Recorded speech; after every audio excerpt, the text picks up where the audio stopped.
मराठवाड्यातील धाराशिव जिल्हा तालुका वाशी येथील सारोळा मांडवा ह्या गावच्या सौ सुरेखा रमेश दराडे आणि त्यांच्या जाऊबाई यांनी मिळून उभा केलेल्या श्वेता खवा ह्या उद्योगाबाबत आज आपण जाणून घेणार आहोत। आम्ही दोघी जणी सक्का चुलत जावा आहेत म्हणायचं, मग आम्ही एकत्रच कामाला हे करत। तर मग त्या म्हणल्या सुरेखा आपल्या ह्याच्यावर तर भागाना गेले ग, म्हणल्या आपण काहीतरी करू। मग त्यांच्याकडे पण 2 गायी होत्या, आमच्याकडे पण 2 गायी होत्या, म्हणलं आपण खवा उद्योग करू। तर मग त्या म्हणल्या आपण अगोदर घरच्यांना विचारावं लागेल ना। मग आम्ही दोघीच्या पण मिस्टरांना विचारलं।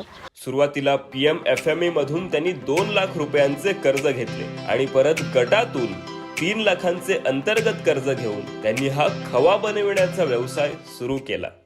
उमेदकडून PMFM मधून 1,60,000 रुपये भेटले। पुन्हा त्याच उमेद गटाला कर्ज म्हणून बँकेकडून 3 लाख रुपये भेटले होते। आमची आर्थिक परिस्थिती अशी नाजूक असल्यामुळे आम्ही त्यातून कर्ज घेणं, अगर बचत घेणं हे करून आम्ही हे व्यवसाय चालू केला। हा व्यवसाय आम्ही दोघी जणी मिळून करतो। ह्या व्यवसायामधून आमची परिस्थिती चांगली सुधारली आहे। कोरोनाच्या जागतिक संकटात त्यांना खूप मोठ्या प्रमाणात नुकसानास सामोरं जावं लागलं।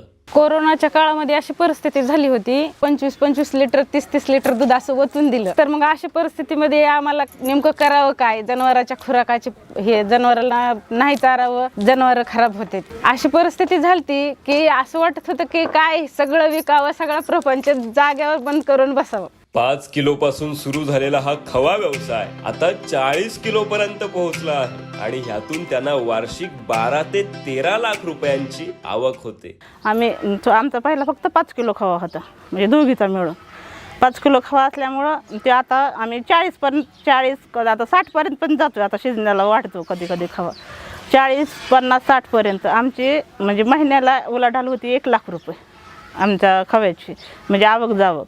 आणि वर्षाला आमची म्हणजे 12 लाखाक उलाढाल जाते, 12-13 लाखाक आम्हाला 1-2 लाख रुपये नफा मिळतो। आणि त्याच्यातून आम्हाला एवढा एक फायदा झाला, म्हणजे आम्हाला लोकांच्यात मजुरीने जे जायचं होतं ते कधीच आम्ही आता मजुरीने जात नाहीत। आणि आम्हाला दोघीला तर काम आहे, पण आमच्या त्या घरच्यांना पण काम आहे। आई वडिलांनंतर जर कोणी काळजी घेत असेल तर ते उमेद अभियान आहे, असं सौ सुरेखा दराडे यांचं मत आहे। म्हणजे आपल्या आई वडिलाच्या मागं काळजी कोण घेणार, तर उमेदच घेणार। म्हणजे एवढे उमेदचे आम्हाला आभार आहेत।